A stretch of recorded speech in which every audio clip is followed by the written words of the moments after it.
Hello friend, welcome to my channel. Go to browser and in address box you can type google.com.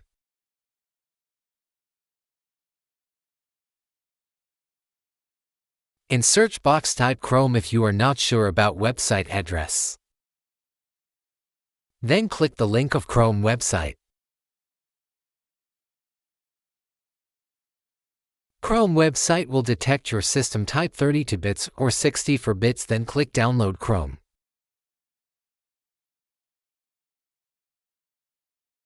Wait a moment until download is finished. After download is finished, you can click on File. Before installation, make sure that your computer have the internet connection.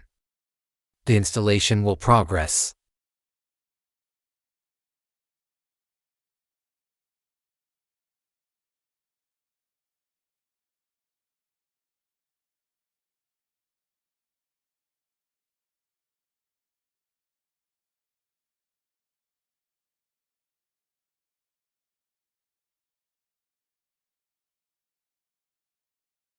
Click Don't sign in if you don't sign in now.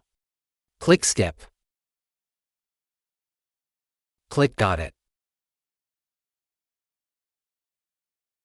Click 3 dot, then go to Setting.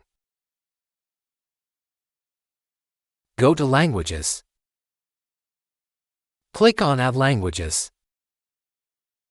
In search box type language you want to add. For me, I add Chinese languages. Then select language that you need to add, then click Add. Click 3 dot. Click on Display Chrome in this language. Then click Relaunch to restart Chrome. You can see in Chrome now has changed to Chinese language. Thank you for watching. Please subscribe my YouTube channel to see more videos.